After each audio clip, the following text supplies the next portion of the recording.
하나님 고맙습니다. 저희들에게 주신 귀한 시간 이 금요일 날을 통해서 저희도 다시 모여서 주님의 말씀을 상고하며 은혜를 나누고자 합니다.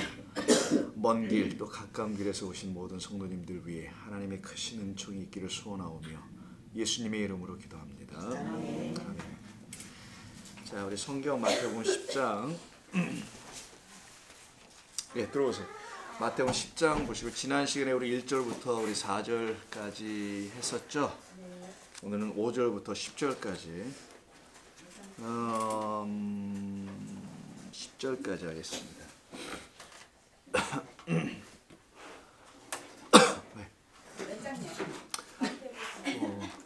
10장. 네. 다 차셨어요? 먼저 본문을.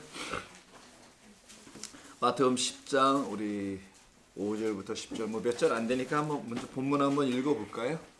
읽어본 다음에 이 본문을 가지고 말씀 나눕니다. 저랑 한 절씩 교독하시죠. 저랑 한 절씩 교독하는 것으로 하겠습니다. 예수께서 이 12를 내보내시며 명하여 이르시되 이방인의 길로도 가지 말고 사마리아인의 고을에도 들어가지 말고 오히려 이스라엘의 집에 잃어버린 양에게로 가라. 가면서 전파하여 말하되 천국이 가까이 왔다 하고 병든 자를 고치며 죽은 자를 살리며 나병 자를 깨끗하게 하며 귀신을 쫓아내되 너희가 거저받았으니 거저주라. 너희 전대에 금이나 은이나 동을 가지지 말고 여행을 위하여 배낭이나 두벌 옷이나 신이나 지팡이를 가지지 말라. 이는 일꾼이 자기의 먹을 것 받는 것이 마땅하니라. 아멘. 자, 오늘 이 본문의 말씀 우리 지난주에서 계속 10장 제2 강화, 즉 마태복음의 5개의 강화 중에서 두 번째 강화에 해당되는 말씀을 나눈다고 했었었죠. 여기가 이제 그 본문에 해당되는 건데 1절부터 5절을 통해서는 12사도를 12제자를 택하셔서 그들을 사도라 칭하시고 그들을 보내시는 이야기를 지난 시간에 말씀 나눴었습니다. 이들이 하는 일들이 이제 1절에 나온 일들이었었죠. 이 모든 일들은 지난 시간에 말씀 나눴으니까 지난 시간 것처럼 혹시 다시 한번 들어보시기로 하고요. 자, 이들을 보내는 이야기가 이제 5절부터입니다. 5절 보시면은요, 예수께서 12를 보내시죠. 그래서 12이 다시 등장을 합니다. 12는 지난 시간에 말씀을 나눴으니까 그 의미가 무엇인지 다 알아들으셨을 거라고 봅니다. 12명이라는 개념, 물론 12명이죠. 12명 맞는데 12명이라는 것이 아니라 12이 된 이런 의미라고 했었습니다. 그러니까 성경에서 나온 어떤 숫자들은 나름 의미가 다 있다는 걸 기억하고 7이다 그러면 7이라는 이렇게 읽으면 된다는 거예요. 열이면 열이라는 이런 것이지 뭐 10명, 10개의 언약 이런 말이 아니라 10계명 이런 게 아니라 10개라는 계명 이런 의미입니다. 자, 같은 개념으로 12를 내보내시죠. 좀 반복되는 모습이 나오죠. 12를 내보내는 이야기는 이제 앞에서 부르셨기 때문에 하는데요. 이들에게 명령을 합니다. 그게 이제 5절의 특징이에요. 자, 명령, instruct 하는 것이죠. 어떤 지침서, 제자들, 이 사도들이 해야 할 지침서가 있다는 것입니다. 이들은 반드시 이렇게 해야 한다는 것을 가지고 나가야 되는데, 자, 보니까 5절, 6절 한 번 해보겠습니다. 이방인의 길로도 가지 말고 사마리아인의 고을에도 들어가지 말고 오히려 이스라엘 집에 잃어버린 양에게로 가라 라는 요 말씀을 주신단 말이에요. 그럼 이들은 요 지역을 피해 다녀야 된다는 얘기잖아요. 뭐 요거 피해 다니라는 말일까요? 설마? 여기는 절대로 가지 말라는. 그러면 하나님의 말씀, 이 복음을 들어야 될 대상이 제한됐다는 걸 말하는 것 아니겠어요? 즉 이렇게 문자적으로 이해하면은 어디는 가지 말고 어디는 가라고 하면은 뭐 누구는 듣고 누구는 듣지 말아야 된다는 말로 들 수밖에 없게 되잖아요. 그러니까 이게 그런 말이 아니겠지요. 그러니까 그러면 그런 말로 들리진 않는데 그럼 이게 무슨 말인가? 본래 복음은 이방인을 향하여 그 빛이 비춰지는 것으로 복음은 완성이 되는 거란 말이에요. 그래서 이사야에서도 그걸 예언해 놨고 그래서 로마서에서도 9장 이후부터는 이방인을 향한 빛으로 설명을 하고 있잖아요. 바로 그렇게 설명되고 있는 이방인을 향한 빛임에도 불구하고 왜 성경은 이방인에게 가지 말라? 또 사마리아인에게도 가지 말라. 자, 보시면요. 이방인의 길이 나오고 사마리아는 고을이 나오죠. 그럼 뭐 큰 차이가 없습니다. 사마리아는 지역, 땅이라는 의미에서 이스라엘과 상대편에 있다는 측면이 있을 거고요. 이방인들이 앞으로 그 길로 뻗어나가야 될 부분이 있으니 그렇게 표현했을 거라고 봐요. 즉 그런 말이 아니라 뭐 어떤 말인가? 오히려 이스라엘 집에 잃어버린 양에게로 가라 이렇게 말씀하시죠. 이게 도대체 무슨 말인지 이해해야 된다는 거예요. 다른 말로 이걸 구분 한번 해볼까요? 자, 6절의 말을 이렇게 두 가지로 이해해야 합니다. 이스라엘 집에 잃어버린 양에게로 가라는 것은 이스라엘 집으로 가라라는 거예요. 거기 가면 누가 있다? 그렇지. 그렇게 읽어야 되는 거예요. 잃어버린 양은 거기에 있다. 자, 그러면 잃어버린 양은 어디엔 없다라는 말이기도 하잖아요. 자, 이방인의 길 속에서 없고 이렇게 한번 읽어보자는 거예요. 그리고 사마리아의 그 고을에는 없고 오직 이스라엘이라는 그 집에만 있는 그 잃어버린 양에게로 가라는 이야기입니다. 자, 그렇게 이 말씀을 듣게 되면은 아까 좀 전에 우리 문자적으로 이해할 수 있었던 그 어느 지역을 말하는 것처럼 보여지는 물리적 어떤 지리, 지형, 위치, 어떤 지정학적 이런 것을 말하는 것이 아니라는 것을 알 수 있죠. 더군다나 키워드를 준 게 뭡니까? 이스라엘의 집이다라는 것이 써여 있죠. 이스라엘의 집으로 가지 말라. 이스라엘이 집이 있어요, 여러분? 이게 무슨 말이냐고요? 누구네 개똥이네 집, 새똥이네 집 이렇게 뭐 말하면 되겠는데 그런 집은 있잖아요. 누구 아무개의 집이라는 건 있을 수 있습니다만은 이스라엘의 집이 어디 있어요? 세상에 그런 말이 있지 않잖아요. 그래서 이스라엘의 집은 여러분 아시다시피 항상 이스라엘은 그 집 하나밖에 없단 말이에요. 모든 이스라엘 백성들이 자기 거하는 처소는 있어요. 그걸 집이라고 그래요. 베이트라고 하는데 그 집 말고 이스라엘의 집은 하나밖에 없는 성전이라는 거예요. 즉 이스라엘의 성전에 잃어버린 양들이 있다라는 거예요. 자, 그럼 말씀드린 대로 이건 물리적인 땅이 아니죠. 그럼 이스라엘이라는 것 또한 물리적인 곳이 아니라는 겁니다.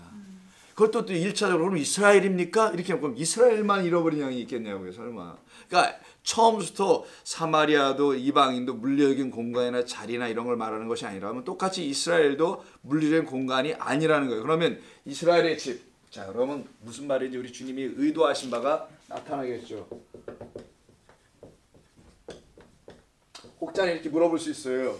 왜 성경은 그냥 쉽게 예수님께서 이거 성전에 가봐. 성전에 가봐. 이렇게도 말씀하실 수 있잖아요. 근데 이렇게 성전에 가라고 말하지 아니하시고 이걸 풀으면 성전인데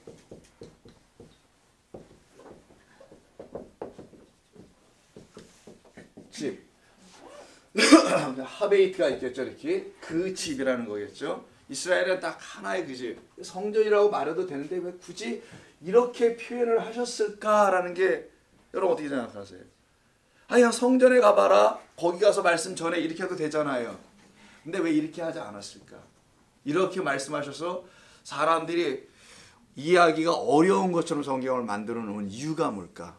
이게 오늘 저의 아들이 묻는 질문 중에 하나 있었어요. 왜 성경은 이렇게 쓰셔야 했을까? 이런 물음을 하더라고요. 아까 차 타고 오는데. 그래서 뭐 적절하게 대답을 아까 했었습니다만 왜 그렇게 생각하세요, 여러분들은? 왜 이스라엘의 집이라고? 이거 성전이라고 해도 되는 건데 야 이스라엘의 성전 거기 가지만 가라고 하셔도 될 것을 이렇게 하신 이유가 1차적인 것은 이 사람들은 알아들었어요.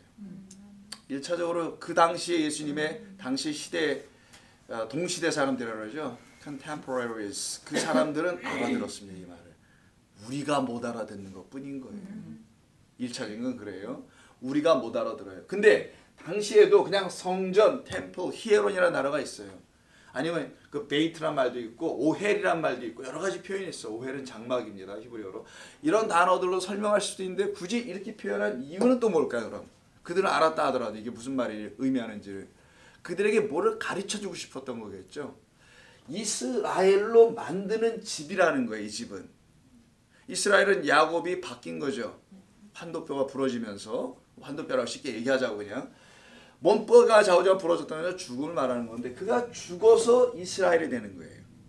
그렇게 만드는 집이라는 걸 강조하는 겁니다. 이거는 변화가 일어나는 것이거든요. 변화가 뭡니까? 성경에서 변화는 뭘 변화라고 하죠? 물이 변화해 포도주 됐는가요? 뭘 갖다가 성경은 변화라고 하죠? 성경의 변화는 이렇게 변화하는 걸 변화라고 하는 겁니다.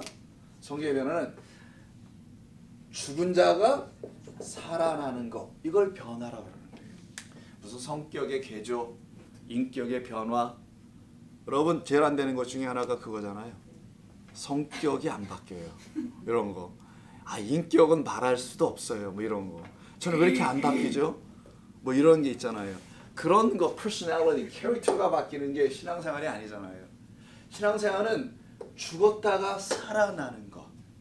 그래서 변화산상이라는 것이 transfiguration이라는 그 변화산에서 일어났던 사건도 그가 부활한 모습의 어떤 광채의 빛을 비추지 않습니까? 그 빛이 되는 건데 그렇게 죽은 자는 빛을 발하지 못하지만 빛을 발하는 것, 즉 예수가 죽고 그리스도가 된다는 이 말을 성경에서는 변화라고 하는 거예요.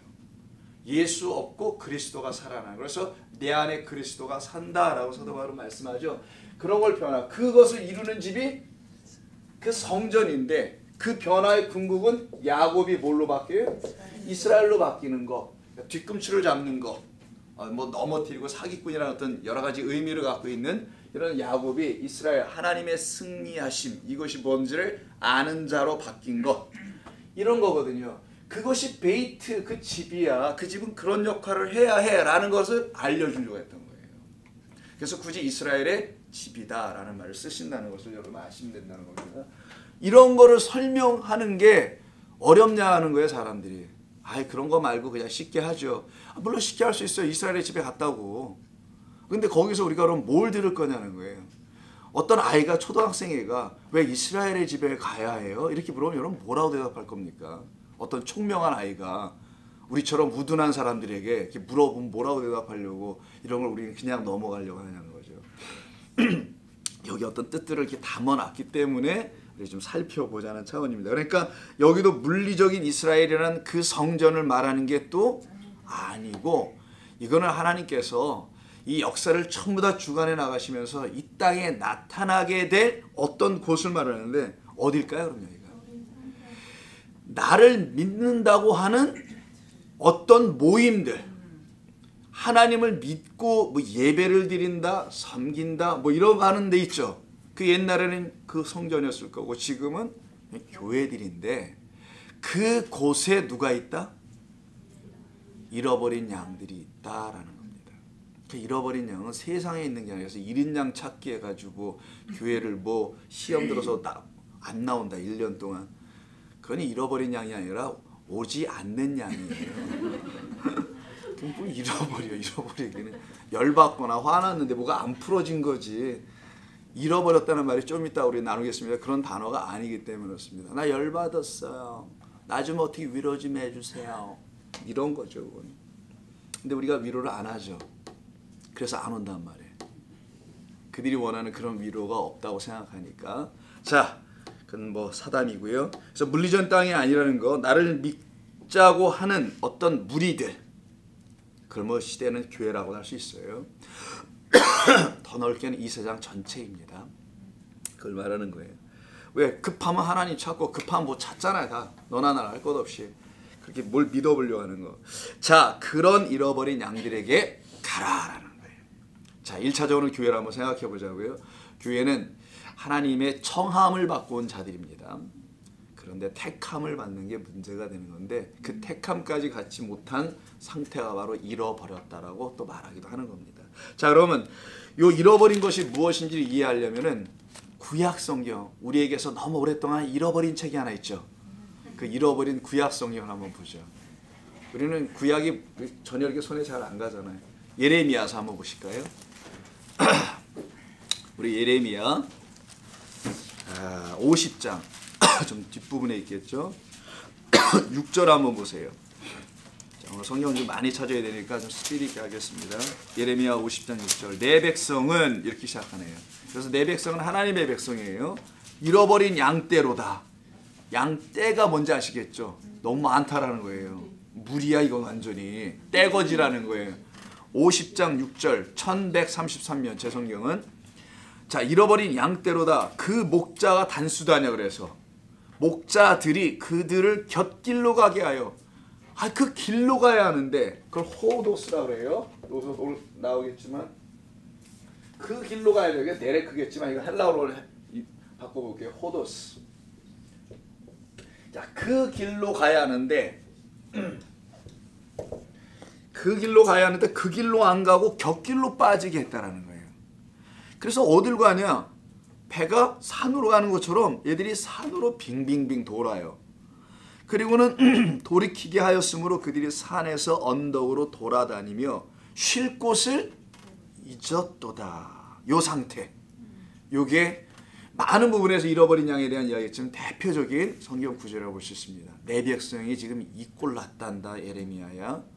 이거를 예레미야가 가서 얘기했을 거 아니에요. 근데 그들은 뭐라고 답했을까요? 우리 생각엔 네가 잊어버린 것 같은데. 이렇게 분명히 얘기했을 겁니다. 예레미야한테. 우리 생각엔 당신이 지금 잃어버린 것 같아요. 정신 좀 차려. 허튼 소리 좀 하고 다니지 말고. 이들이 전부 다 예레미야에 대해서 그렇게 조롱을 했었습니다. 사실은.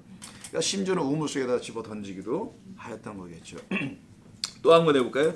대표적인 것이 하나 더 있다면 에스겔서 34장이에요. 아예 써놓으세요다가 예레미야 보다가 써놔요. 나중에 예레미야서 결국 보다가 에스겔서가 써있네. 그럼 거기서 한번 보는 거예요. 성경은. 에스겔서 34장 한번 보시면 에스겔은 신약 성경 쪽으로 가야 됩니다. 34장 16절 이하 34장 전체예요. 사실은 전체인데 먼저 순서대로 한번 찾아볼게요.